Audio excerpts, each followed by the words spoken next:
Assalamualaikum warahmatullahi wabarakatuh. Perkenalkan, nama saya Novan Afif Rohman dari Penjas 2E dengan NPM 192191157. Insya Allah di sini saya akan sedikit menjelaskan tentang analisis telaah kurikulum Penjas.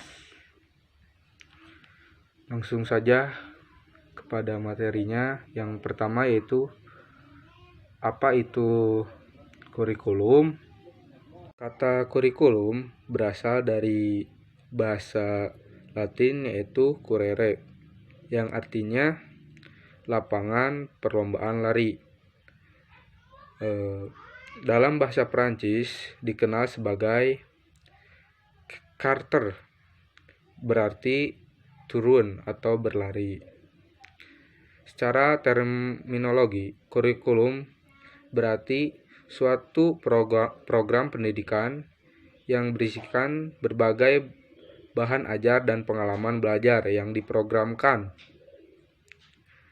Menurut Dakir, kurikulum itu memuat semua program yang dijalankan untuk menunjang proses pembelajaran.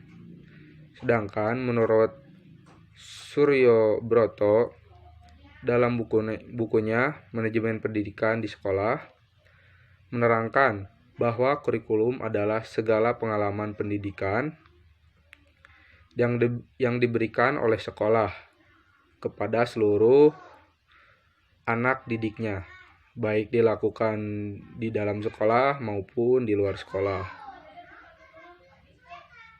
Yang kedua yaitu pengertian pembelajaran. Pembelajaran adalah proses interaksi antara guru dengan peserta didik dan dengan sumber belajar pada suatu lingkungan belajar. Pembelajaran merupakan bantuan yang diberikan pendidik agar dapat terjadi proses perolehan ilmu dan pengetahuan, penguasaan kemahiran dan tabiat, serta pembentukan sikap dan kepercayaan pada peserta didik. Dari pembahasan dari kedua tadi yaitu kurikulum dan pembelajaran, sekarang pembahasan ketiga yaitu kaitannya kurikulum dengan pembelajaran. Kurikulum dan pembelajaran merupakan dua hal yang tidak bisa dipisahkan. Meski berada di tempat yang berbeda, Saylor berpendapat bahwa kurikulum dan pembelajaran merupakan dua hal yang tidak dipisahkan seperti Romeo and Juliet. Artinya bahwa pembelajaran tanpa kurikulum akan tidak efektif, ataupun sebaliknya, kurikulum tanpa belajar akan hampa atau bahkan tidak akan berguna. Kalau diamati secara sesama antara kurikulum dengan pembelajaran, dengan memperhatikan definisi yang tadi, kedua permasalahan tersebut dapat dikatakan kurikulum dengan pembelajaran sangat erat hubungannya. Hal ini dipertegas oleh pendapat McDonald.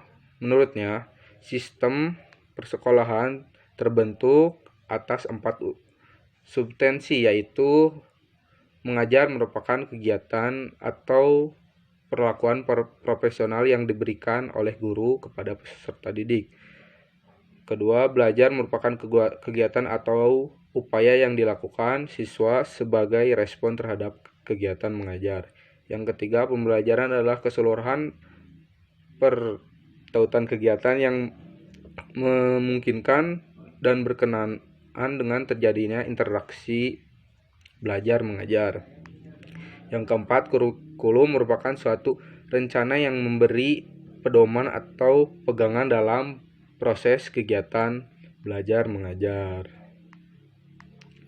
Ya, dapat disimpulkan bahwa kurikulum dan pembelajaran tidak bisa dipisahkan karena saling merangkapi. Oke, ke pembahasan keempat, yaitu langsung saja perbedaan antara kurikulum dan pembelajaran. Perbedaan kurikulum dengan pembelajaran merupakan rancangan sistematik tentang norma cara penyampaian materi kepada murid, sedangkan pembelajaran merupakan sebuah interaksi antara guru dan murid untuk memperoleh ilmu yang diberikan guru berdasarkan kurikulum yang berlaku.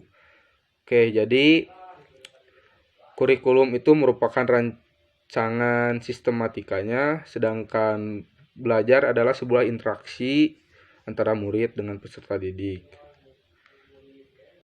Oke, langsung saja ke pembahasan terakhir, yaitu hubungan antara kurikulum dengan pembelajaran. Menurut F. Olivier mengatakan hubungan antara kurikulum dengan pembelajaran ada 4 model. Yang pertama yaitu model dualistis, yaitu model ini bahwa kurikulum dan pembelajaran berdiri sendiri. Kurikulum yang seharusnya menjadi pedoman dalam pembelajaran itu tidak nampak. Sebaliknya juga, pembelajaran yang seharusnya menjadi tolak ukur dari kurikulum tidak terjadi. Yang kedua yaitu model berkaitan. Nah, dalam model ini kurikulum dengan pembelajaran saling berkaitan. Pada model ini ada bagian kurikulum yang menjadi bagian pembelajaran. Begitu juga sebaliknya. Yang ketiga yaitu model konsentris. Pada model ini keduanya memiliki hubungan dengan kemungkinan bahwa kurikulum adalah bagian dari pembelajaran atau pembelajaran adalah bagian dari kurikulum. Yang terakhir, model siklus. Pada model ini, antara kurikulum dan pembelajaran dianggap dua hal yang terpisah namun memiliki hubungan timbal balik. Di satu sisi, kurikulum merupakan rencana tertulis sebagai panduan untuk melaksanakan kegiatan pembelajaran. Di sisi lain, pembelajaran mempengaruhi pada perencanaan kurikulum sebelumnya. Nah, mungkin seperti itu yang bisa saya sampaikan. Kurang lebihnya mohon maaf. Ditutup dengan doa. Assalamualaikum warahmatullahi wabarakatuh.